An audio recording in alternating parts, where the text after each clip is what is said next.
Morning நம்ம பறிச்ச பீக்கங்காய் இருந்துச்சா, அதை பொரிக்கலாம் அப்படின்னு சொல்லிட்டு அதை சீச்சிட்டு இருந்தேன். ஏன்னா வந்து எப்போ பீக்கங்காய் பொரிக்க எடுத்தாலும் அந்த தோல் இருக்குது பார்த்தீங்களா, அதை வேஸ்ட் பண்ணவே மாட்டேன். ஏன்னா அது வந்து துவையல் பண்ணலாம், எனக்கு ரொம்ப பிடிக்கும். இதில் துவையல் பண்ணலாம் அப்படின்னு எத்தனை பேருக்கு தெரியும் தெரியாது. அம்மா வந்து ரொம்ப நாளாக கொடுத்துருந்தாங்க பச்சரிசி, அது இன்னைக்கு தான் விடிவு காலம் வந்துச்சு. அப்படியே அதையும் அலசிட்டு துணி கொஞ்சம் ஊற வச்சிருந்தேன்னா அதையும் துவச்சு மாடியில் காய போட்டாச்சு. இன்னைக்கு காய போடுறதான் பச்சரிசி. இது எப்போ அரைக்க போறேன்னு தெரில.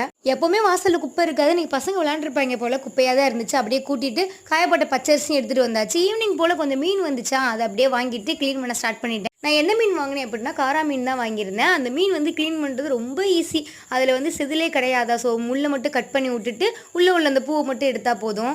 வாங்கின மீன் என்னமோ கொஞ்சம் தான், ஆனால் அதை வந்து க்ளீன் பண்ணும்போது ரொம்ப லேட் ஆயிடுச்சு. ஏன்னா கொசுக்கடி வேறையா.